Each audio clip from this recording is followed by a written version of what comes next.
Hi guys, let's make guluggur curry.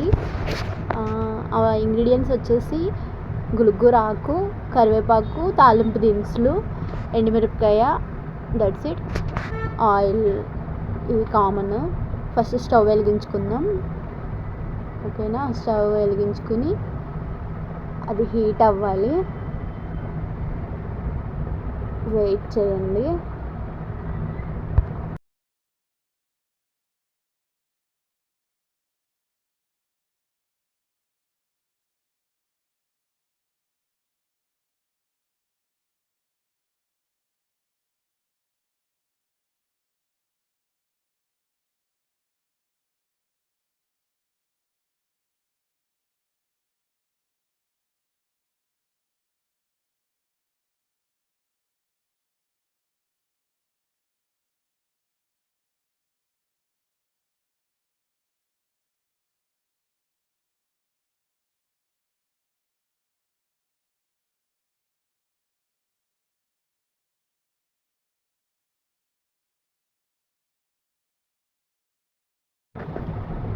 Two spoons oil వేసుకోవాలి. First oil, తాలింపు దినుసులు మొత్తం, ఇంకా మనం ఏమైతే తాలింపు దినుసులు తీసుకున్నామో పప్పులు, పచ్చిమిరపకాయలు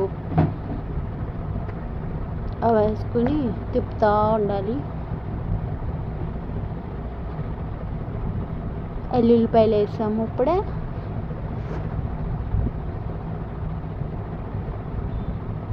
బాగా అంటే లైట్గా ఆగాలి, బాగా మాడిపోకూడదు, అలా అని లైట్గా పచ్చి పచ్చిగా కూడా ఉండకూడదు, లేకపోతే కర్రీ బాగోదు.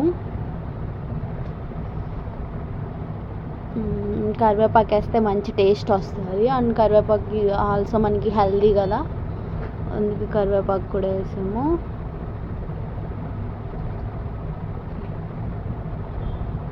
ఎండుమిరపకాయలు,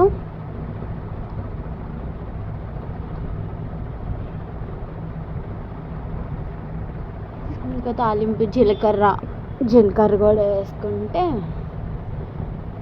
డైజెషన్కి మంచిది.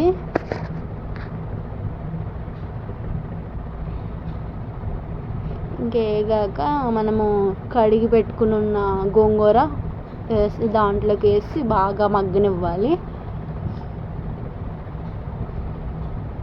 కొంచెం కొంచెం కొంచెం వేసుకుంటా బాగా మగ్గాలి ఆయిల్లోనే, వాటర్ ఏమి వేసుకోకర్లా. ఎందుకంటే అవి కట్ చేసి బాగా ఫ్రెష్గా పెట్టుకున్నాం కదా మనం, అవి ఆయిల్ వేయగానే అలా మగ్గుతూ ఉంటాయి. కొంచెం సిమ్లో పెట్టుకుంటే మంచిగా అవుతుంది.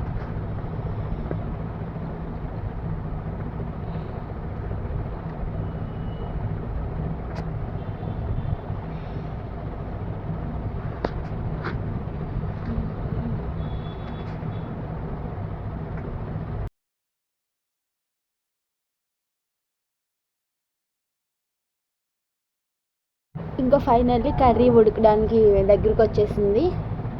ఇంకొంచెం మనం ఉప్పు వేసుకొని సాల్ట్ సరిపడా ఇంకొక 5 minutes కుక్ చేసి దింపేయడమే, అయిపోయినట్టే గులుగుర కర్రీ.